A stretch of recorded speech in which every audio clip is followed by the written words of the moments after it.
तर नमस्कार मित्रांनो, बघा आज आपण परवेमाळा विट्यामध्येच आहे बघा. या ठिकाणी आलेलो आहे आणि आपल्याला या ठिकाणी एक साप दिसतोय बघा.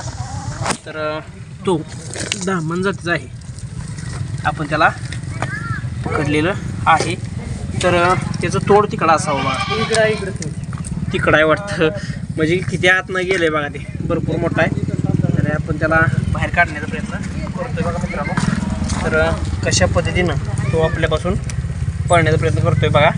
तर खूपच चपळ असणारा हा दामन जाती साप आहे.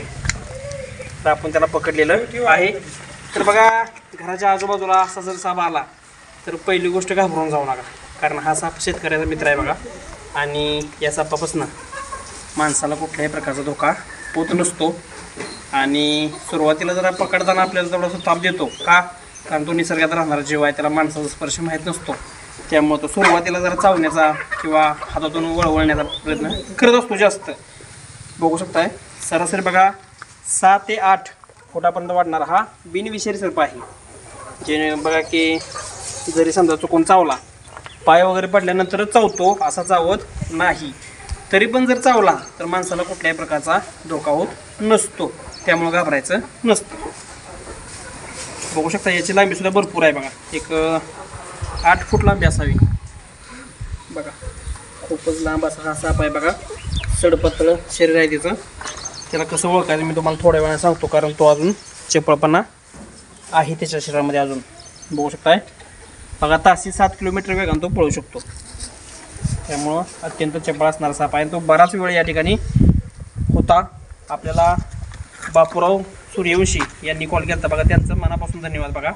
त्यांनी या मुख्य प्राण्याला न मारता वाचवण्यामध्ये चांगला प्रयत्न दाखवलेला आहे, त्यांचं मनापासून धन्यवाद. तर बघा, याचं इंग्रजी नाव आहे ते इंडियन रॅट स्नेक आहे. आता रॅट म्हणजे काय असतं, उंदीर असतं. हा साप आठवड्याला 6 ते 7 उंदीर खातो, त्यामुळं याला इंडियन रॅट स्नेक असं म्हटलं जातं बघा. तर आणि बघा, त्याचं शास्त्रीय नाव टायस मोकोसा असं आहे. हिंदीमध्ये घोडापाचाड म्हटलं जातं. आता घोड्यासारखा तेज पळतोय जास्त फास्टमध्ये, म्हणून या सापाला घोडापाचाड म्हटलं जातं हिंदीमध्ये, आणि मराठीमध्ये दामन. बघा, या सापामध्ये 5 रंग येतात बघा. अत्यंत चपळ आहे तो, अजून शांत झालेला नाही. त्याला आपण थोडंसं शांत करण्याचा प्रयत्न करतोय बघा मित्रांनो. कारण कसं असतं की सापांना पकडणे एक कला असते आणि शांत करणंसुद्धा एक कला असते. कारण कसं आहे, साप हा सरपटणारा जीव आहे, कानाधारा जीव आहे. आणि कसं आहे की त्याला मणक्याद्वारे तो वलय मारत पळत असतो, लक्षात घ्या. त्याला जर समजा पकडताना वगैरे इजा झाली तर ते त्या प्राण्यासाठी घातक असते बघा. तर बघा, ज्या वेळेला हा साप चिडतो त्यावेळेला तो मान फुगवून डुरकल्यासारखा सुद्धा आवाज काढत असतो. आणि अजून एक त्याचं वैशिष्ट्य असतं बघा, की तो हा आपल्या हातातून सुटण्यासाठी एक उग्र वास सुद्धा सोडत असतो. कधीतरी सोडतो, आता प्रत्येक वेळेला असं सोडत नाही साप, पण क्वचित एखाद्या वेळेला तो साप उग्रवास सोडून आपल्या हातातून सुटण्याचा वगैरे प्रयत्न करत असतो. आता त्याला ओळखायचं कसं मी तुम्हाला सांगणार आहे बघा. कॅमेरामॅन ओमकार हराळे हे आपल्यासोबत आज बऱ्याच दिवसानंतर उपस्थित आहेत, त्यांचं मनापासून धन्यवाद. ते तुम्हाला दाखवतील. त्याचं जर आपण तोंड बघितलं बघा, हे डिझाईन दाखवतात ते बघा, शेपटाकडची डिझाईन वगैरे तुम्हाला दाखवलेली आहे. तर तोंडापासून आपण सुरुवात करूया, त्याला ओळखायचं कसं. ते थोडासा अजून शांत झालेला आहे थोडासा बघा. डोळ्याची बाहुली बघा कशी आहे, त्याची काळ्या रंगामध्ये आहे, गोल आहे. आणि त्याला सोनेरी कडा असल्यासारखं त्याची डिझाईन आहे बघा. त्याची जी जीभ आहे ती जांभळट काळ्या रंगामध्ये दुभागलेली जीभ आहे. तर तो अजून आपल्या हातातून पळण्याचा प्रयत्न करतोय. तर बघा की त्याच्या तोंडावरच्या काळ्या काळ्या तिरक्या रेषा ही त्याची प्रमुख खूण आहे बघा. दामन सापाचं तोंड जरी बघितलं आपण तर ते आपण सहज ओळखू शकतो बघा. डोक्यावरचे खवले बारीक बारीक असतात बघा, नागाच्या तुलनेत. नागाचे जे खवले असतात तर ते जाड जाड असतात, बघू शकता. तर तो क्वचित अटॅक सुद्धा करण्याचा प्रयत्न करू शकतोय बघा मित्रांनो. डोक्यापेक्षा त्याची मान बारीक आहे बघा, आणि मानेपेक्षा त्याचं शरीर जाड आहे.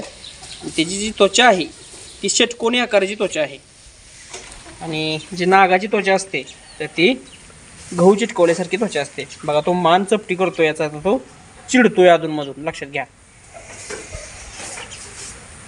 त्याला आपण पकडलेला आहे आणि बघा की शेपटाकडच्या बाजूला अशी काळपट जाळीदार डिझाईन असते. यावरून आपण सापाला सहज ओळखू शकतो. तो मान फुगवतोय बघा, चपटी करतोय, चिडतोय. लक्षात घ्या, शेपटामध्ये कोणत्याही प्रकारचा काटा नसतो. लोक म्हणतात की धामण साप शेपटी मारतो, पाय वाळतो, शेपटीमध्ये काटा असतो, असे बरेच गैरसमज समाजामध्ये पसरलेले आहेत. तर बघा, धामण साप कधीही शेपटी मारत नाही. शेपटीमध्ये कधीही काटा नसतो, कधीही पाय वाळत नसतो. हे बरेच गैरसमज आहेत. सापाला कधीही केस उगवत नसतात, कारण सापाची त्वचा ही खवल्याची त्वचा आहे. तुम्ही बघू शकता, हे खवला येतं. जसं माशाला खवलं असते त्या अगदी त्याप्रमाणे त्याला खवला येतं आणि या खवल्यातून कधीच केस उगवू शकत नाही. ते अशक्य गोष्ट आहे. कारण बघा, साप हा अस्तम प्राणी आहे. अंड्यावाटे पिलांना जन्म देतो, जसे मासे देतात तसे अगदी. त्यामुळं चुकीचे गैरसमज करून कुणीही सापांच्या बाबतीत बघा त्यांना मारण्याचा वगैरे काय प्रयत्न करू नका. तर आपण त्याला आता बरणीमध्ये पॅक करूया. माणसापासून थोडंसं लांब नेऊन आपण सोडून देऊया त्याला. तर बघा मित्रांनो, आपण त्याला आता बरणीमध्ये पॅक करूया. तर माहिती आवडली असेल तर लाईक करा, जास्तीत जास्त शेअर करा आणि तुमच्या मनामध्ये काही शंका वगैरे असतील तर मला कमेंटद्वारे कळवायला विसरू नका. आणि जर तुम्ही आपल्या चॅनलवरती नवीन असाल तर सबस्क्राईब करून बाजूला बेल आयकॉन बटन दाबून ऑलचं ऑप्शन क्लिक करायला विसरू नका. तर आता पॅक करून घेऊया.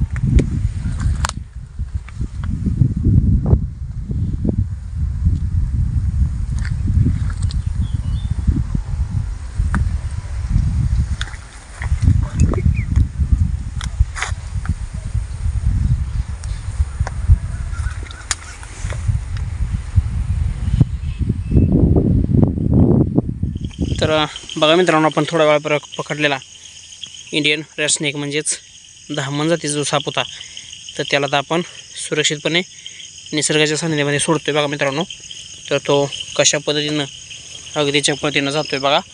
तर खूपच चपळतेनं तो साप निसर्गाच्या सानिध्यामध्ये निघून गेलेला आहे. तर बघा मित्रांनो, अशाच प्रकारच्या नवीन नवीन व्हिडिओसाठी आपल्या चॅनलला सबस्क्राईब करून बाजू बेल आयकॉन बटन दाबून ऑलचं ऑप्शन क्लिक करायला विसरू नका. जय हिंद, जय भारत, जय महाराष्ट्र मित्रांनो.